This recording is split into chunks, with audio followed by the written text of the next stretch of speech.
little disappointed we don't have like intro music. Like like morning shows have like these high energy like intro songs and stuff like that. I'm a little disappointed we don't have one yet. But this is PT Breakfast Club, gentlemen. I was gonna play "Where in the World Is Jimmy." I don't want to make anybody jealous, but I am in the conference room at a Hampton Inn in Rochester, New York. So I know many of you are planning on taking a trip to lovely Western Central New York, but I've done it. There's a guy on TikTok that if you send him a video, you take your phone, you do like a panoramic, you do a 360, he will figure out where you are. But now AI can do it so much easier. Like Yeah. it is, again, AI is replacing so many of us in so many ways. It was awesome. This guy's videos were nuts, and he would like go through the process and show you how he did it. He's like, "Well, I saw the corner of an IKEA, and there's a Yeah. tree, and that's there's only 62 IKEAs." And I was like, "This guy's got. I mean, don't piss this guy off," is what the message is. But also, your message is don't piss AI off, which is why I always say thank you whenever it tells me something. Because when they take over, I want to be like, Jimmy was nice, and he always said thank you. So let's kick off the show. Dave, you had an interesting experience with ChatGPT sending you patients. Yeah, speaking about AI, this might be, I don't know, maybe it's an early signal. I think maybe even an inflection point with my thoughts around AI, but nonetheless, I do a bunch of the callbacks for prospective patients calling in for concierge pain relief. And it was the father of a patient calling in.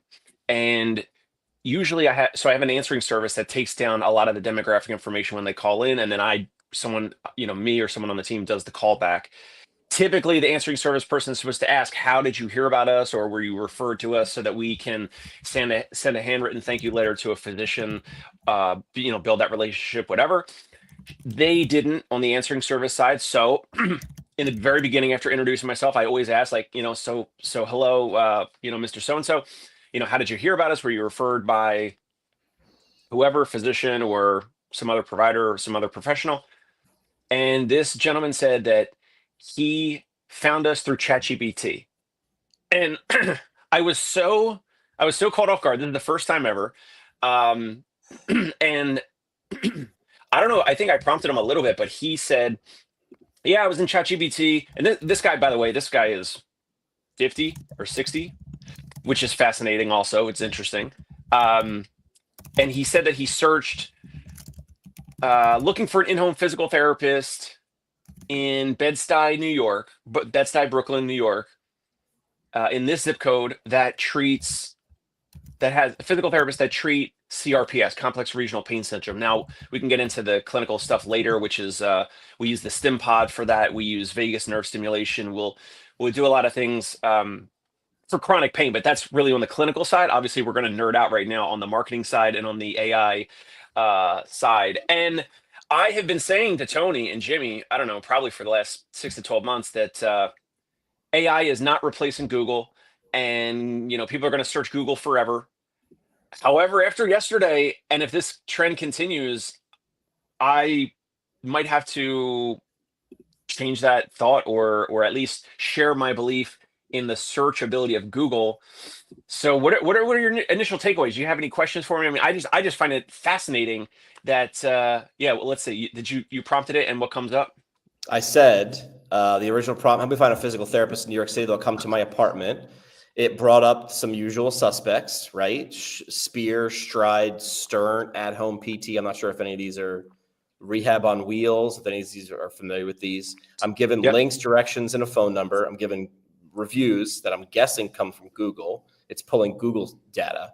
And then when you were talking, I went specific. I said Bed-Stuy, Brooklyn, and I have CRPS, Luna, and then concierge pain relief is second on that list. Holler at your boy. Now, what's interesting is this gentleman who I'm speaking with, my therapist is seeing his daughter today for the evaluation.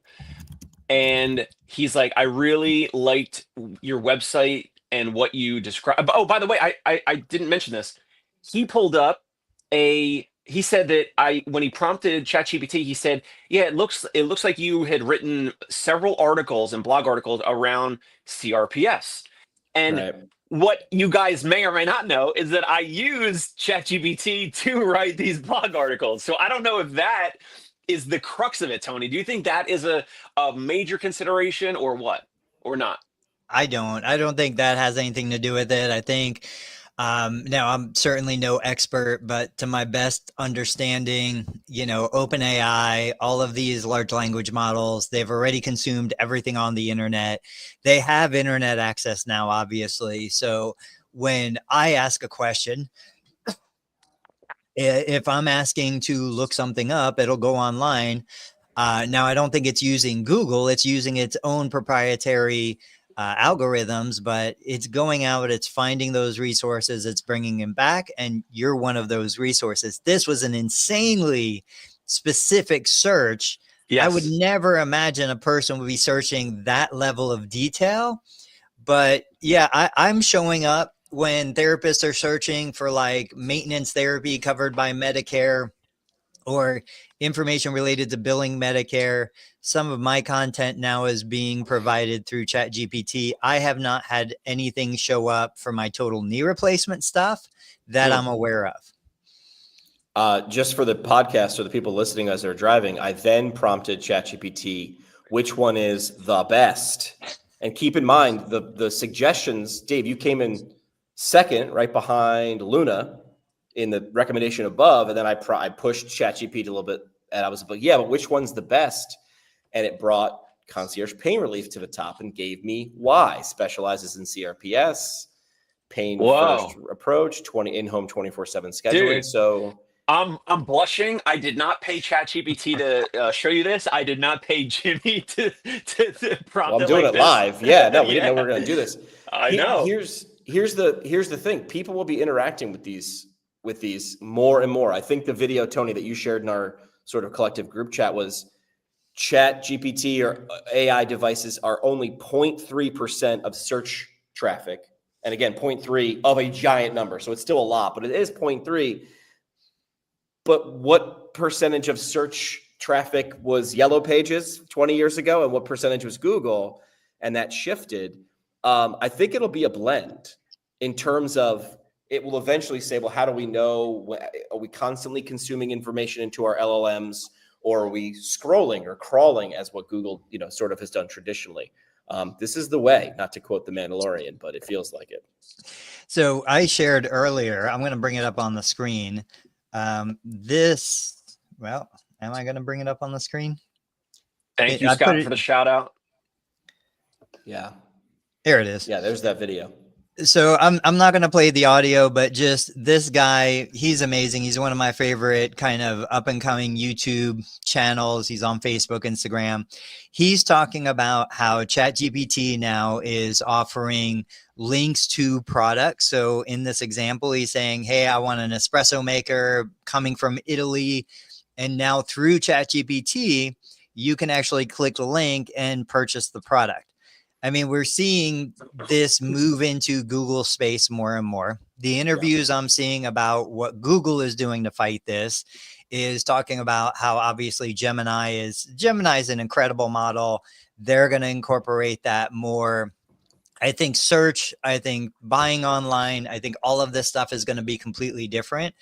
The most interesting thing about Dave's discovery, though, for me, is I had completely quit writing content for my website. I had completely quit writing content for other sites. Everything was exclusive on social media for me over the last year. Now, I think it shows us we need to get back to SEO optimized content on our website, on blogs, on things like that. Because these large language models are going to go out there, they're going to consume it, they're going to find it. And if you're claiming the real estate now, the digital real estate now, you have a better chance of staying on top. See, that's the funny part. At least I'm not crazy, which is this guy's video, the one that we're playing here. Now, keep in mind, I went to that link that he shared very quickly, by the way. It wasn't in the comments of that video. So I had to freeze frame it and go. And then right now it's an application for this thing that they'll let you know when you can do this, which is fine. They're rolling it out. Except the funny part is when you do play the audio for that video, he says SEO is dead. where No, I'm, there's I, no. right. I I'm disagree. I disagreeing. disagree with that. I disagree with that. Right. That's where everybody's saying it's dead. And I'm like, no, I think it's yes. It's pulling. It's going to pull from that. Well, I think At it's least in the him just beginning. getting Sure. conversation going. It's Sure, the sure, way sure. SEO used to be done. It's dead. Right. And that's New fine. SEO is on the horizon.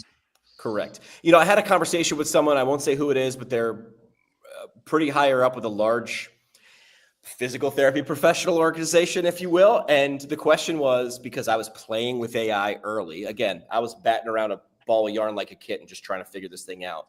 And the question was, Jimmy, when someone searches a question about something that physical therapists treat, how do we make sure we're the answer? And my response was, you need to actually be the answer in terms of, hey, if this person has that problem, how do I pop up? And I was like, you can't game this, for lack of a better term, like you might have been able to in early Google, like with SEO and keyword. I'm like, you need to be the answer, be consistent. And I think the message is you still, the more frequently and better you communicate it, the more you rise to the top. Dave, how long has your practice been around in New York City? Like 6 years. And what's at the highest number? How many employees or people did you have working with you? 11 independent contractors pre-COVID, but they were all different levels of patient caseload. But you were the answer when I asked this thing, who would be the best at this thing in this place? And now we can work backwards and reverse engineer how Dave popped up. But the answer is probably a mix of you said it over and over again, and you shared information. And we can try to game that system all we want, but I think that stays true. Couple more thoughts on this real quick around the Craig, thank you so much. Around this, like Tony said, this specific patient, this specific search query, maybe moving forward, like I can unlock the very specific, the people that are looking for a very specific, like targeted solution, instead of the people that are just like Medicare physical therapy, respectfully, or like, any, insurance-based physical therapy, or physical therapy that takes my United Healthcare in-network insurance or whatever. Maybe, and that's kind of, that's already the type of person who pays out of pocket. That's the type of person who is considerate around like communication, bedside manner, professionalism. Are they clean cut? Do they do what they say? Are they very prompt with everything? Do they have solutions when new things pop up? Can they be dynamic on their feet when there's one of our therapists is seeing somebody for back pain, and then we show up and then they're like, hey, I have like wrist pain today, or I have ankle pain today. And like the therapist is like, hey, well, you're self-pay. So like, let's screen it. Let's evaluate it. Let's treat it. Let's do that.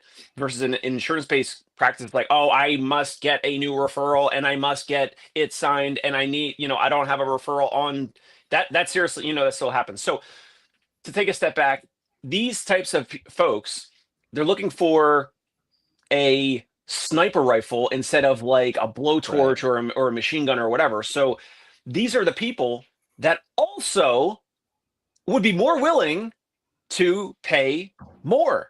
And so this guy that I spoke with, he goes, yeah, I know there's Fox Rehab and there's Luna.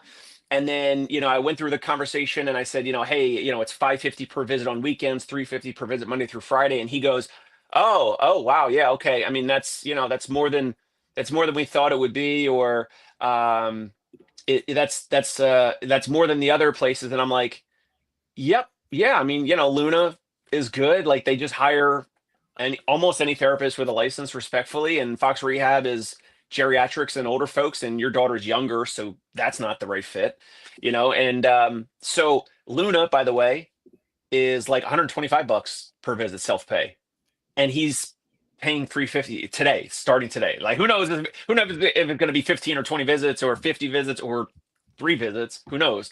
But the fact that this family is like, we're going to pay 2x or over 2x, almost 3x what another practice will pay. And it's like, how much of that, we'll never know. How much of that is because of the ChatGPT component of this? I don't know.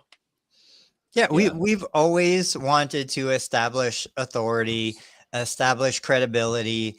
Clearly, you said, he saw your articles, he read your articles, like you already established yourself in his head as the expert.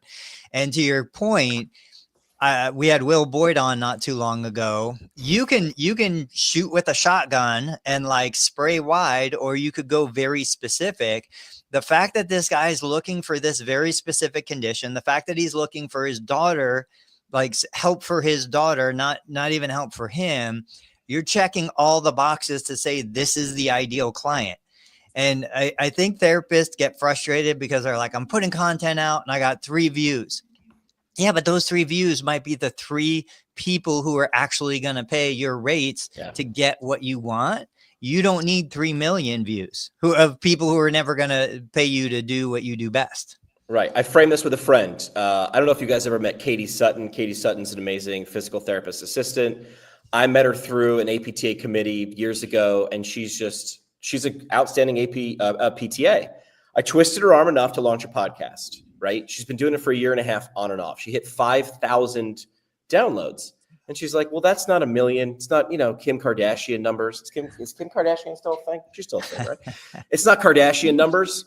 But I said, if you sat in a conference room at a Hampton Inn in Rochester, New York, and over the course of a year, 5,000 PTAs sat with you for 45 minutes a pop, do that math. 5,000 is not that much when you compare it to the depth and width of the internet, right? But she had 45-minute conversations. I think she's at 20 episodes to 5,000 downloads. And she's like, wow, when you put it that way, it's a little bit different. So this thing scales, right? Gary Vee's famous for saying it's the quickest and easiest and cheapest way to multiply yourself and your insight. I still stand by it. If we don't have anything else on that topic, I want to get with Dave and talk about an article. We went further with ChatGPT. I said, hey, listen, I'm a physical therapist that has a 60-minute commute. Who are the best people I can listen to, learn more about my profession as a live stream? It mentioned friend of a show, Zach Gabor, Level Up Initiative, E3 Rehab, evidence-based high quality rehab. They have a YouTube channel. And we come in number 3. Hey, how many things have we even, we don't even have a website for Breakfast Club. Like I was nudging it towards live stream, right? I wanted to see what it picked up. Yeah. But besides the live stream and the YouTube headlines and titles and descriptions, there's no site. We haven't written an article on this. So I am terribly curious how we came in at all, never mind being 3 on this. That is interesting because I was trying to nudge it towards live stream. How do you know? Figure it out for me. I would say, and I'd be curious because this has got your history and now ChatGPT can like research across previous chats. Anybody watching, anybody listening, do that prompt. Do the same prompt. Ask, yes. Ask ChatGPT. You're a physical therapist. What did you say exactly? Yeah, I'm gonna put it in the comments because I would love an exact apples to apples. Steal this prompt. If you're watching or listening, this is your homework or your day work. We need you to do this work before your actual work today. Yeah, this is more important, guys. I want to know what ChatGPT is saying on this. So copy paste that exact prompt. If I'm a physical therapist that has a 60-minute commute, who's the best people? I grammatically did that great. Sorry. Who are the best people I can listen to learn more about my profession? I specifically didn't say clinical practice, business. I wanted to be like, hey, like just what do you got for me? Kill my boredom for 60 minutes. I'm curious and very, very intrigued what it says, not through my search history on ChatGPT. It's a good point, Tony. All right. So before we go live, I do research. I go to Google, I go to ChatGPT. I'm like physical therapy news and I read the headlines. Usually there's not a whole lot to talk about. This article came up. And so every now and then we hear this, was a Santa Monica physical therapist accused of sexually assaulting a client. Now, I mean, we have no idea. It doesn't tell us details in the article. It says April 17th for 1 count of sexual battery. My question is, and this always kind of comes up. So in my physical therapy clinic, we would generally never have a PT by him or herself with a patient and nobody else around. Right. But in mobile outpatient, in home health, like we've got this constantly. Yeah. And when I try to wrap my brain around this, I know so many mobile therapists that want to do manual therapy. You're in the house. Some bring treatment tables, which blows my mind, but you guys are willing to do it. how do you manage the risk of like touching people, getting into these intimate spaces, doing these things with, hey, I don't want to get accused of something that I had no intention of? Dave, you're the key to this puzzle. What do you do? What do your people do? I mean, it's a delicate conversation. So if I'm speaking to a prospective patient, I always we'll mention things like, all right, well, our therapists are in the subway most of the time, or they're on like e-scooters or whatever. So like we're not bringing a treatment table. We do share like an Amazon link to like a Sierra Comfort table. If you want to buy one, it's like $150 or whatever.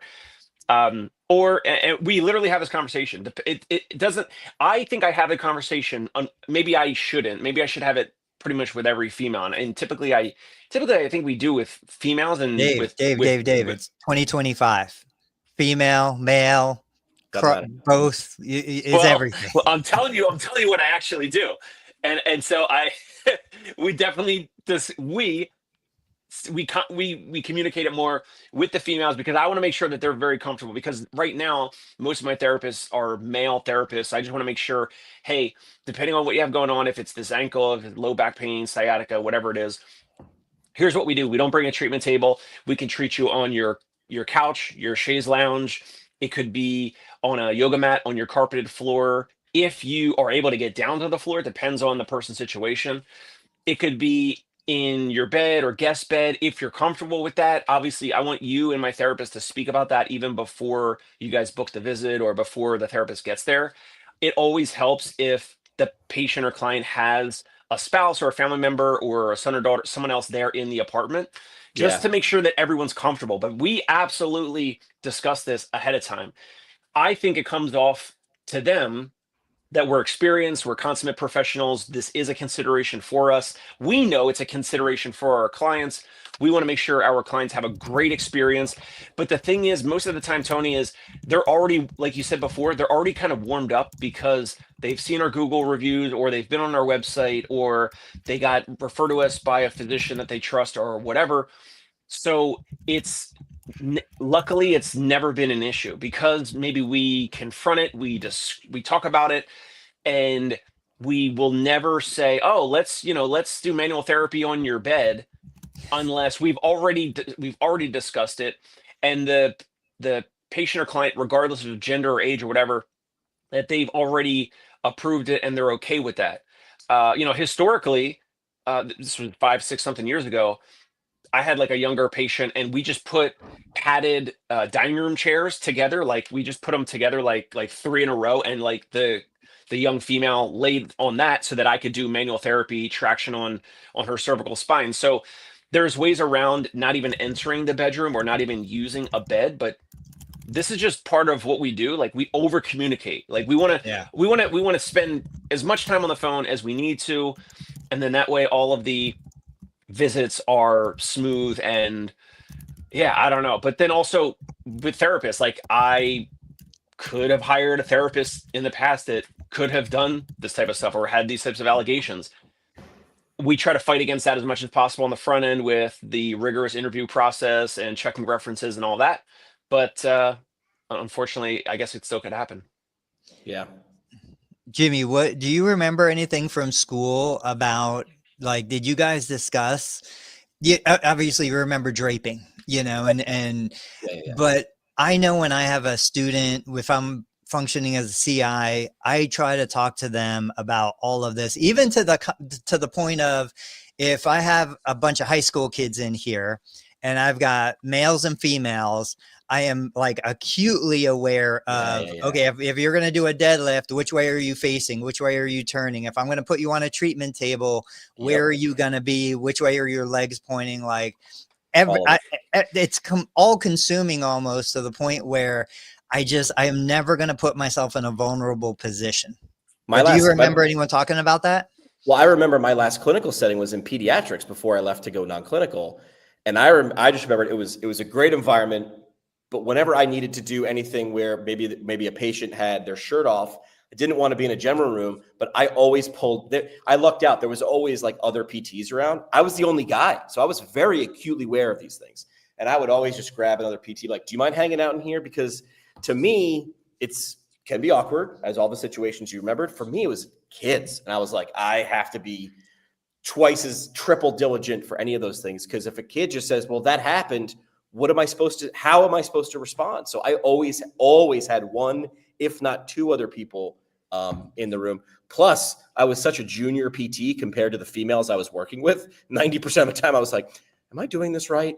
Just check what I'm doing here, or make sure I'm doing the best thing possible. But yes, I remember draping and that coming up in school and just being like, you need to be paying attention to these things that you might have overlooked in the past, because now you are in charge and responsible. We shared a image a couple weeks back of physical therapy clinics, and in the prerequisite, they all had to look the same. Beige. I just did a Google image search for physical therapy stock images because I knew what was going to come up. And of course, every single one of these images is a physical therapist touching another human. And Dave knows, like, I will do manual therapy. I'll rub your back. I'll do the things that need to be done to bribe you to keep coming, just like many physical therapists will do. But I still think that, this is the public's conception. And I think there's a lot of people who don't want to be touched. Don't put your hands on me. Leave me. Show me what to do. Let me do what needs to be done. But I don't need you to touch my back. Like what this, Ask permission. You have to ask the patient or client their permission. I know it's not that common. I feel like maybe we learned it in school and then you forget it. But it's like, even if you're taking someone's blood pressure, like, hey, can I put this blood pressure cuff on you? Can I check your blood pressure? Like, let's check your blood pressure. Let's get your number. Can I put this cuff on your arm? Like, I feel like it's so overlooked. You just go right into the thing. I think legitimately therapists are so used to touching people. I have friends that are massage therapists. Like, they won't take their hands off the people around them just because their whole day is spent touching people. We lose sight of it, and we don't realize that this person in front of us has their own history. They have their own baggage and trauma and, experiences, and maybe they don't want you in their personal space. But I think there's value in marketing a touchless physical therapy experience. I think there's value in marketing. We won't touch you. We won't be in your personal space. We respect your boundaries. It's not going to be enough patience to keep you viable, in my opinion. But just like the guy who found you for that very specific condition, if they're out there, there's always enough for a small single owner operator. Yeah, I think if you're doing that too, if I were Chris Do, I'd be talking about the outcome. He's like never. I was watching another video, and I feel like I've watched Chris Do. If you want to look him up, he's the future. It doesn't make any sense for physical therapists or business owners to watch his content because they're about graphic design and website work. But it makes complete sense because it talks about framing. And he's like, I never talk about how designing this website is going to be $10,000. Why? That's the price. You want the outcome of the website? There's a reason you're in this meeting, is because you have a problem and you are checking me out to see if I can solve it. The answer is yes. How do you do it? A process, right? I want my house painted. I honestly don't care what brush you do. What do you do? How does it make my life better? What do I need to do to get it? Now, if I have an aversion to being touched, if there's someone who says I can do that, you now are at the top of the list, or the only thing on the list. Or I've got a buddy who says he put on his sign, hands-on orthopedics, because he's like, that's how I treat. And he's like, people call and they say, do you do this? Because other places don't.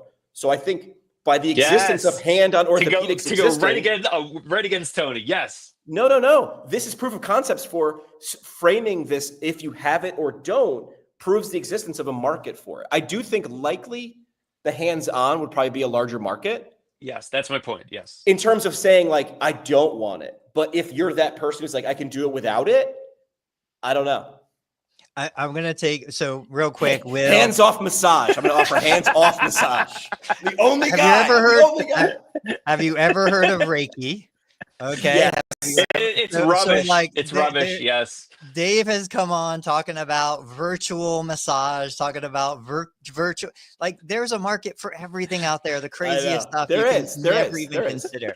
Will Boyd is here. Will, if you missed it, we were talking about you earlier. We were talking about ChatGPT SEO. Dave was getting clients from ChatGPT. But my point in this is you have to understand not just, okay, there are people who want to be touched. Yeah, I get it. Those people are out there. There's plenty of them. But I'm talking about the market of one, people who know they don't want to be touched. And two, Yes. the people who don't even know being touched is an option. There are a huge number of people that come into my clinic every single day. They've never been to therapy before. They have no idea what to expect. I ask every single person, what were you expecting me to do today? And I promise you, not even 5% of them say, well, I was expecting you to rub my back. So if I rub their back, I'm introducing something that I don't necessarily need to do, and then we can talk about, well, what's insurance paying me to do, or is the patient paying me to do? I shared a post the other day. Hey man, if you want to pay me to rub your back, $50 a unit, I will rub your back for $50 a unit. But if insurance is paying me $20 to rub your back, I am not going to do it because it's not medically necessary in most of my referrals, most of the people who walk into my clinic. Could you get paid more if you rub different parts, or how does this work? No. Dan Vapney is saying massage with your words, Tony. Massage with your words. Beautiful. I love it. Yeah. Hey, since Dan's here, you guys want to talk a little bit about USPH financial report? Yeah, you had some of those numbers. You want to bring those up? I got a screenshot. Let me grab it. So USPH, US Physical Therapy, shared their, I think, quarterly numbers, Q1. Ooh, we can't see that. Can you zoom it in? I don't know if I can't zoom it in. No, but I'll find it. I'll put up a better version. Yeah, I'll just tell you guys. So basically every year for sure, sometimes every quarter, I'll grab US Physical Therapy. I think, and Dave can probably correct me if I'm wrong, in terms of publicly traded companies, I think US Physical Therapy is probably still doing the best. Although if you look at their 5-year stock chart, it's the shits. They're doing horrible, but it's a steady decline. But basically what I love about their numbers is they run, independent private practices, very similar to what a lot of listeners here are running. I feel like it gives us the best metric, financial benchmark. So what they do is they share total patient revenue, and then they show you how much was spent on, quote, salaries and related costs. So for Q1 2025, total revenue was $183 million.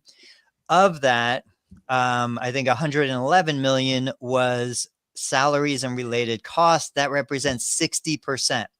So 60% of revenue went to paying salaries. Now, I don't know if that's just clinical salaries. I would imagine it includes administrative salaries and anything else. About 18.5% went to covering rent, supplies, and contract labor, and then a little bit for depreciation and clinic closures.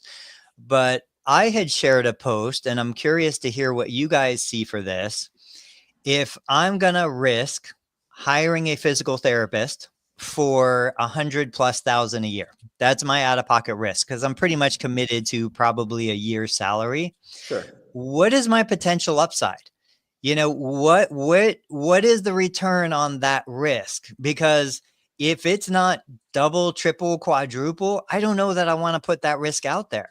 What are you guys, when you think of hiring a therapist, what are you thinking is the return? And I'm talking about net profit, money in my pocket after all expenses.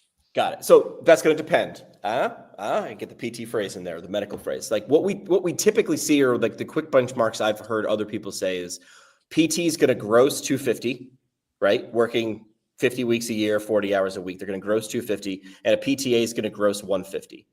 Now, you asked me net. So now I don't know. In New York City, it's going to cost more to hire and benefits, and what are you going to offer versus, we always rip on Iowa. I promise I don't hate Iowa. I'm just saying you're the opposite of New York City in a good way. So it depends.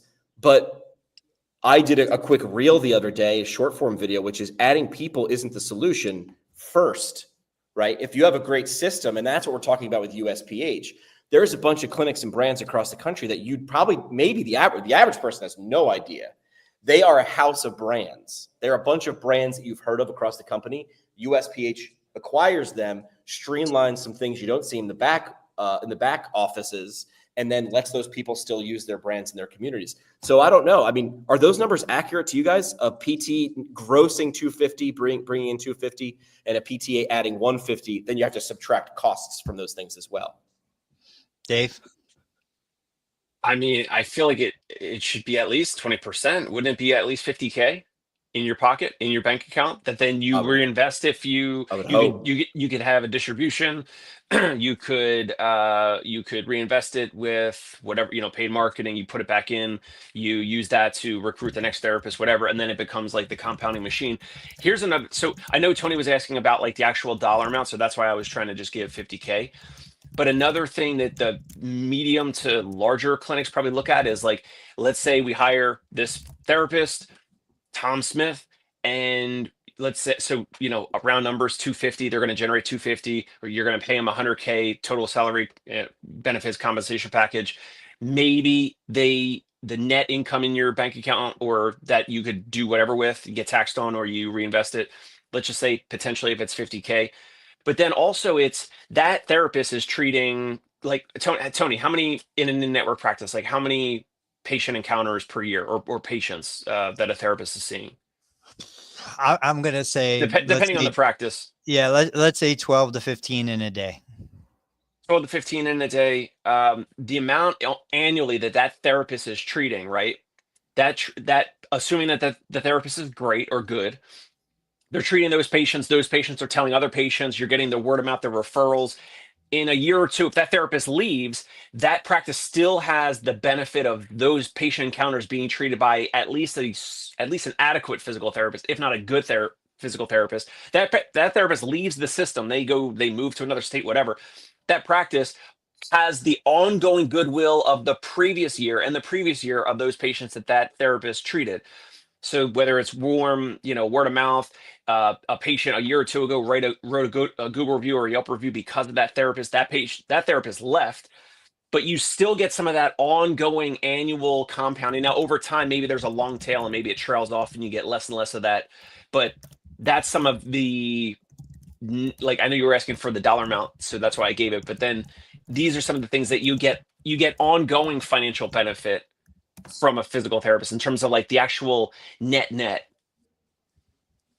Now, for listeners, Will Boyd is here. Will is sharing a tool that helps you predict, I think it was how much you can pay, how profitable they need to be. That's kind of what got me thinking about this topic again. We're not in the market to hire a therapist, but I still have to look at it and I have to say, okay, to Dave's point, yeah, there's intangibles. You've got the baseline, right? 20 years ago, the expectation was if you want 100,000, you better create 400 to 500,000. Today, the expectation closer to 250. I mean, that's right. The reality of it. Yeah, so the same therapist working the same amount is generating half of what they would have been expected to generate 2 decades ago. But then within that, to Dave's point, okay, so you get in a good therapist, right? We assume we do a good hiring process. We get in a good therapist. They're an asset. They're going to help build the practice. They're going to build reputation. On the flip side, they leave. They take a portion of that caseload with them because those patients want them. They don't want Total Therapy Solutions. They want Dave Kittle because Dave Kittle is what helped them feel better. So you've got pros and cons. You've got risks to weigh. But I still look at it and I'm like, man, I'm guaranteed an investment at risk of 100,000. I can lose that full 100,000. I can lose a portion of it. I can have a therapist come in who's not as good as I was hoping, give me a bad reputation, leave. They're no worse for wear. I suffer the consequences. They do amazing. They leave and they take half of my caseload. I suffer the consequences. And then I'm like, if I've got 100,000 to invest, is this the best investment I can make with that money? Are there other lines of business? Are there digital products? Are there things that I can do that are scalable so that my expected return isn't 50,000 on a good outcome, but maybe it's 250,000 in take home because I created something that's just going to print money for the next 10 years. Good points. So you're saying, like, if what would be a better bet in terms of ROI Right. instead of hiring, because it's not a done deal, right? Like you said, years ago, it was did you say 5x return usually? Yeah, Now it's yeah. I about mean, that was the two and standard a half. expectation, 4 to Yeah. 5 times what you cost. Yeah, yeah. So I would say, and again, I just did a short form video on this, which is, do you need more PTs, or do you need to make sure whatever you're doing is optimized now before you start adding complexity, right? And this came from, well, more is probably better. It's like, well, if you put more stress, this is the bar rescue model. If you've ever watched that show, it's like the stress test is put stress through the current system, find out where the leaks are, fix the leak first, then put more things through the system. So that would be the John Taffer approach. All right, Jimmy, I think you got to go. Your time is up. I'm going to dip. I'll give my parting shots for today is try something new all the time. I'm driving around. I'm doing something outside of my daily role at Athelis, like completely opposite end of the spectrum. And even if this is traditionally not successful, I learned a ton and experienced it. This goes back to like a Jerry Durham statement I heard years ago as a student. And I'm like, that's insane. Jerry used to talk about how he would just bring his laptop and sit in his waiting room in his clinic and just listen. Like, what is asked first by the patient? How do they speak? What are they asking about? That has likely changed over time. And also, I'm sure his staff knew he was the owner when he was sitting there, but like, how does your staff respond, right? So do you have to sit there long enough to get the staff to sort of forget that you're there? The patients are going to give you good insight. If you're not paying attention to those little things that you just assume are okay, that's a dangerous assumption. Gentlemen, I'll see you guys on Tuesday. Got a dip. All right. See you, Jimmy. See you, Jimmy. So, Dave, I've got a question about practice acquisition and sales, and this is your world. I don't know that you have, much to say, because these are like micro transactions. When I sold my practice down in Florida, my single location, it was such a tiny, it was a handshake deal. There was no lawyers, like none of the big stuff. But there's a lot of therapists out there that are looking to accelerate. They're looking to grow. They want to acquire. There's a lot of therapists that want to get out. They want to retire. They don't have anything that would ever sell to private equity. And so I get these questions. Two of the big ones that therapists are asking me, they're like, Tony, how do I value how do I come to a price? What am I actually buying? I want to share two things that therapists don't often think about in the transaction, but I want you to think about a couple tips you can give therapists who might be thinking about going this direction. So one of the topics is the accounts receivable. When a therapist is buying another practice, you have to consider, like, what are you going to do with the outstanding accounts receivable? If the previous owner is seeing patients up to today and the transaction happens after close of business tonight, all of that history, there's at least a couple weeks, there's probably more of accounts receivable that are sitting out there. If there's $100,000 worth of accounts receivable and you reasonably expect that you're going to collect 50,000 of that, then that 50,000 should be calculated in the sale price if you're going to take over the accounts receivable. But if you're going to cut ties and allow the old previous owner to keep their accounts receivable, then that's got to be reduced from the value of the practice. And you're going to have to fund the next 2 or 3 weeks before the new accounts start to produce revenue. Any advice on something like that for somebody in this situation? Well, no, I mean, what you just described is exactly what needs to occur. How you just described it is perfect. It's either you are going to adjust it off the purchase price. So if the owner is going to be taking the accounts receivable from today for the next 30 days or 60 days or whatever till the actual date, closing date, that all needs to be discussed ahead of time. So it's all factored into the deal. So it's either coming off the purchase price or you're paying extra. But if it comes off the purchase price, then yes, then you need to have, as the owner, some other cash in a separate bank account to fund the payroll or the rent or whatever it is, all the other utilities or overhead and everything, to bridge that gap. It's very, I think it muddies. It's only a muddied water a little bit because of the delay in healthcare payment and reimbursement. But it's not a complex topic. The way that you just described it is perfect. And I know you were speaking with someone who was having some challenges with that recently, but that's exactly how it occurs. It doesn't matter if it's a small practice or a larger practice. Yeah. That's exactly how it occurs. Awesome. Now, another one people don't necessarily think about is lease options. So when we sold our Florida location, we had to make sure, one, the landlord was willing to switch the lease over to the new owner. Two, the new owner had to make sure the landlord wasn't going to say, hey, this guy's had a 3.5%, annual increase that's way below inflation. We're going to bump you to 100% increase. We're going to double your rent and sign a new lease with you. Like there's things in that need to be established before you purchase, if it's a brick and mortar practice, and knowing that the landlord is even willing to let you transition that lease or extend the lease. Because from the landlord's perspective, you're buying an existing business. That business has been a tenant for years, probably at this point, but maybe they want to get rid of a healthcare business and they want to bring something else in. Have you seen anything, related to those kinds of extensions? Yes. So I, when we're looking at potential deals, what's wild is every lease is different. Like there was a practice Yeah. that we looked at a couple years ago that had something like, it was like a 18-year lease, or it was crazy long, like the biggest we've ever seen, the longest lease we've ever seen. And all the future years were um, already agreed upon, obviously, because it was part of the lease. And then we look at other practices, and their leases are 3, 4, 5 years. And earlier this year, we were speaking with a practice owner that had only like 2 or 3 years remaining on a lease of one of their locations. So all that is a consideration. I actually had a real estate broker that works on behalf of the practices and the tenants.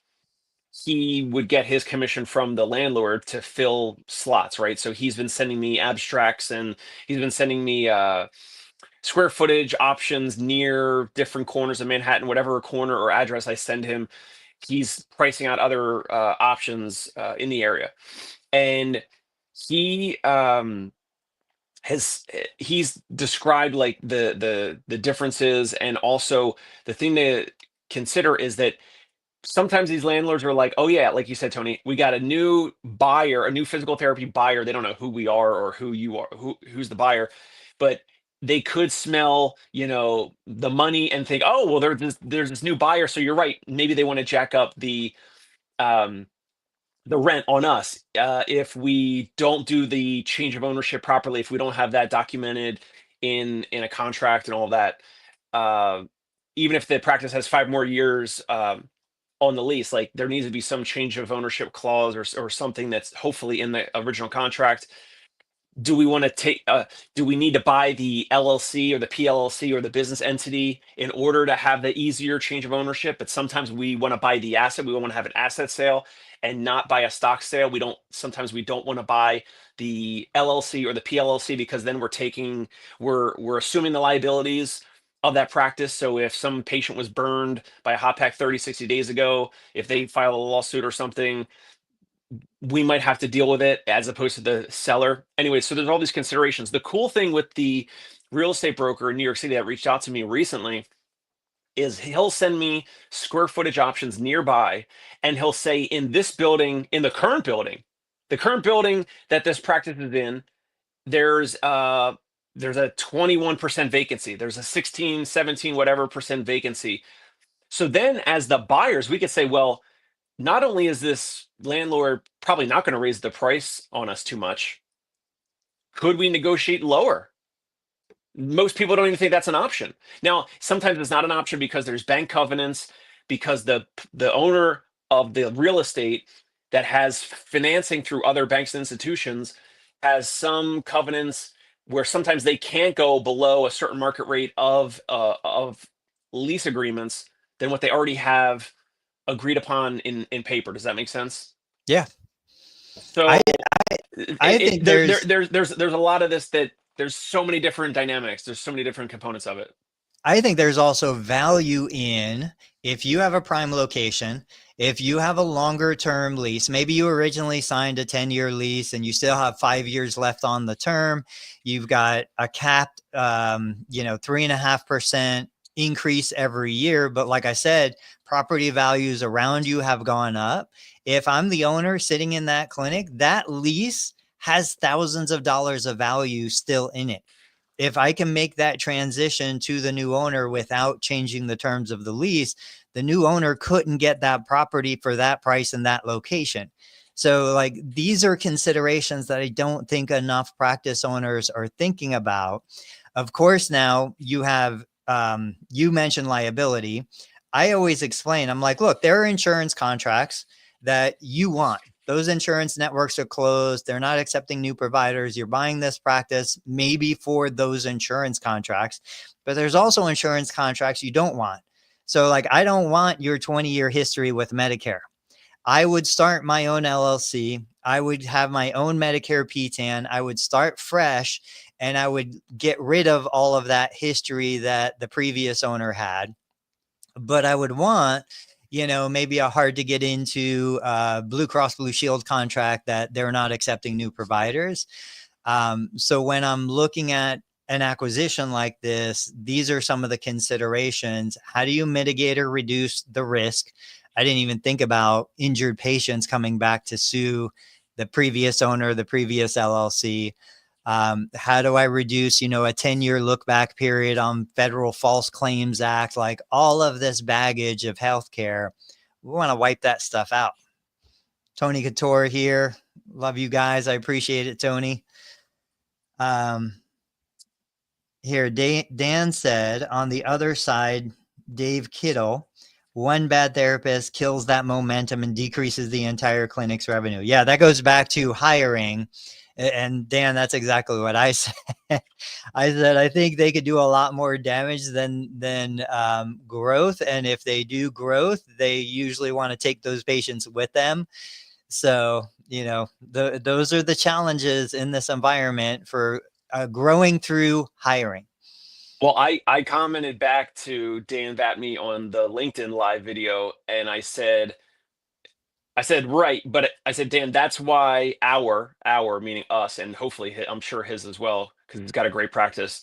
That's why our recruiting and hiring process needs to be dialed in to identify great candidates with soft skills, clinical skills, therapists who are coachable, and whose the therapist core values match our core values. And you only find that out in the interviewing and hiring process. And that's why we have maybe a more robust or exhaustive interview process than other practices, and phone screen and a 60-minute interview where we're finding out like, hey, Tony, tell me about a time when, and that type of stuff. So we get to know the person. That's the first hour on a Zoom, or it's in person. And then the next hour part of the interview is Tony, the therapist is evaluating me, and I'm giving you a fake case, and you're going to evaluate me and treat me and all that. And so, of course, then we're doing reference checks and having them fill out a work history form and all that. But a couple extra steps go a long way, in my opinion, for interviewing and hiring.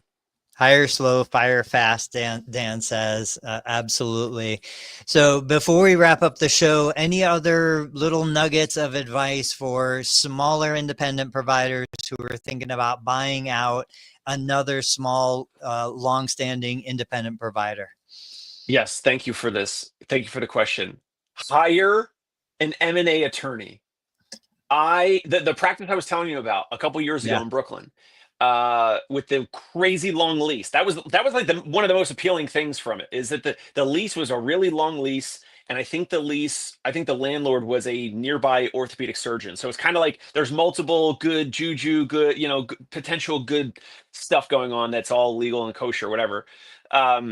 But I spent $15,000 out of pocket on legal fees, and the deal fell through because we found out that the practice was not as good as we thought it was. The owner, leading up to, as we were getting into more and more serious due diligence and talks, the owner was funding payroll out of his own pocket, and also decided to not tell us that was actually happening as I'm paying lawyers to draft up, purchase agreements and, check if there's any liens against him personally or the business, all the other stuff. So please hire an M&A attorney. I don't care if you're going to buy a practice for 600 grand or whatever. Like, hire an attorney, pay a couple $1,000. Maybe you can use ChatGPT to draft up a bunch of the documents and then pay the lawyers to have them review them. Although many of the lawyers will say, we don't want to review these because we didn't write them. So it's like, it depends on the lawyer.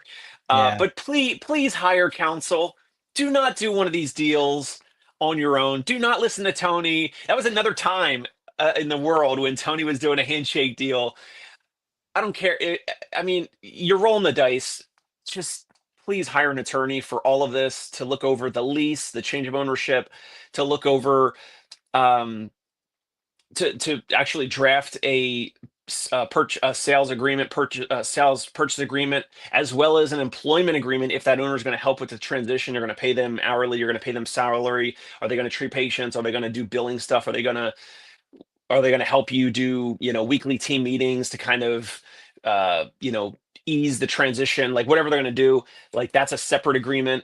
If it's in-network contracts, you like have the lawyer look over the in-network contracts, although that sucks because the in-network contracts sometimes are dozens and dozens of ridiculous pages that they're going to pay you, or they're going to charge you to look at these ridiculously long in-network contracts that just are mostly rubbish at this point. But please hire an attorney. Don't go the cheap, don't skimp, don't go the cheap route. All right, that was awesome. I want to say that's your parting shot. I'm going to share a quote from Warren Buffett that I heard recently that I love. Quote, great businesses are bought, not sold. Great businesses are bought, not sold. So if, it took me a long time to think about this, but my understanding of that is, like, nobody is going to sell a great business. A great business is going to stay in your portfolio. It's going to put money in your bank account. It's going to provide financial security. But great businesses are bought, not sold. If you're going to buy something, it's going to be expensive. It's going to be hard. You have to invest money, hire the attorney, do it right. All right, guys. Tuesday, Thursday morning, 8:30 Eastern. Come back and watch us. Dave, next week, I want to talk about Cleveland Clinic is requiring patients to pay their copay before they let them schedule. I already love it. I wonder if therapists in private practice should be doing the same. Let's talk about it next week, guys. Have an amazing weekend.